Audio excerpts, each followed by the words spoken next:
Hello, my name is Steven Samrock. I am an instructor for CED 250, and I'm here to share some information about the Kuder assessment, what to expect, what's involved, and what's the purpose of it. So the Kuder assessment is a series of questionnaires. It uses your responses to generate a personal list of career options for you. So the assessment will compare your response patterns with other people that have taken the assessment and kind of match you up with those who have responded similarly to provide a list of recommendations of majors to explore, careers to explore. And when I visited Kuder's website, I noticed this quote here about discovering new directions, that people cannot be what they cannot see. And I think that's a huge part of what this is about. If you can raise your level of self-awareness around what your interests are, your skills are, your values are, and become more aware of what career options exist that match up with those interests, skills, values, then that could be a good jumping off point for you to start to point yourself in the direction you wish to go through your behavior and your actions. And there are many career assessments out there. This is not the only one. What's great about this particular one for our course is the way that it maps onto the career theories we're already learning about. So from the week 2 module with the lecture and readings on career theories, you'll remember learning about Holland's theory and 6 personality types. So this is fundamental to this assessment, the Kuder. The Kuder also pulls from Donald Super's values, work values theory. And so this topic of values is something you'll recognize from the course readings and exercises where you've considered your values, how they're important for your career development already. But overall, the Kuder feels like a great tool to help you apply the theories and exercises from our class and apply it to your own life. So all of the instructions will be written on Canvas, but just as a brief overview, you'll create an account at journey.kuder.com. You'll enter the activation code that will be provided for you, and then you can set up your account. And then once you log in, the homepage will show you 3 assessments: the skills, confidence, the career interests, and the work values assessment. So you'll take all 3 of those, and then you'll submit the 1-page summary report on Canvas at the end.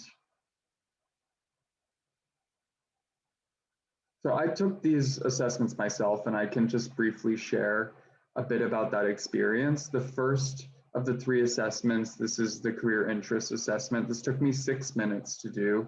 It asked me questions about work-related activities that I would be most or least interested in doing if given the opportunity. And then I got a 3-letter code and a profile. So each letter of that 3-letter code tells me about a certain facet of my personality type and my interests. So my code was ESA, and that stands for enterprising, social, and artistic. These categories should be sounding familiar from your reading on Holland's theory.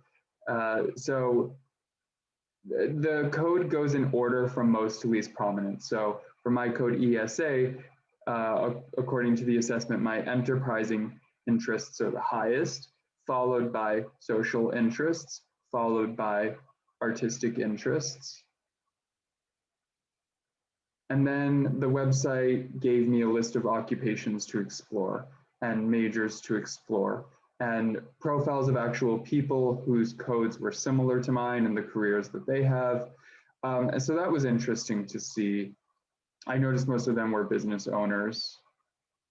And so you might notice in the list of occupations, some occupations that you had never heard of before or are curious about. So these are actually all links that you can click on and get occupation descriptions. So this one here, you can see, I didn't know what an instructional coordinator was necessarily. So I clicked in and checked the overview, their tasks, interests, etc.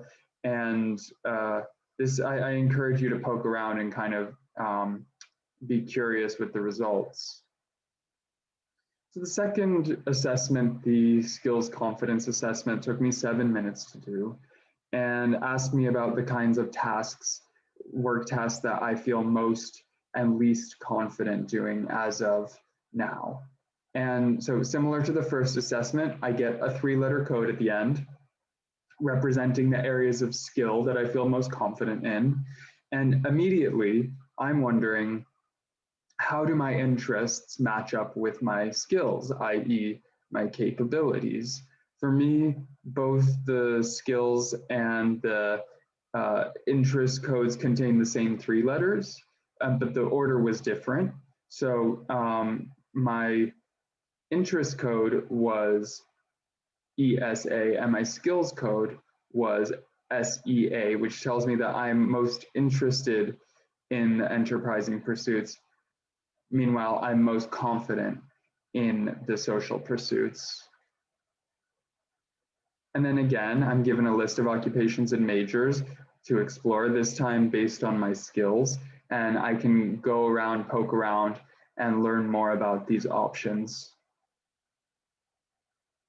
The third assessment also took me 7 minutes to complete. It asked me about what feels most or least important to me in terms of what I want to get out of a job. And then it ranks my values and again, gives me career options that match up with those values. So for me, I can see that based on my values, I aspire to have some semblance of a work-life balance. I want my job to have variety, so I'm regularly performing different types of tasks. And I'm looking for a sense of achievement. I like feeling like I'm accomplishing something important. All right, so taking the results from the Kuder assessment into the third paper for the course, paper 3 gives you a chance to explore some of the career recommendations you received in more depth. So it prompts you to think critically about why these career recommendations have appeared for you based on the way that you responded to the questions. And so you'll research the benefits and limitations of the 3 careers, 2 from Kuder's recommendations, and 1 just of your choosing may or may not be from the list of recommendations, and reflect on what feels like a good fit, what feels like less of a good fit, and why. You can use the career descriptions from the Kuder website to include details about the career itself in your paper, which you'll be prompted to do in the rubric. You can also use ONET Online, and whichever resource you use for pulling in specific details about your career, be it salary, job market growth, remember to please always cite your sources. And I hope this was helpful in kind of giving you an idea of what to expect for the Kuder assessment. Remember, this is one assessment, and the idea is for it to give you some ideas and to kind of pique your curiosity and tell you about some options that you may not have known existed. It's not the be all and end all. So if there's something that doesn't appear on the list that you feel disappointed, that's okay. And just know that that feeling of disappointment means maybe you're just on the right direction to pursuing the path that really interests you. So I hope you can have fun with it and enjoy.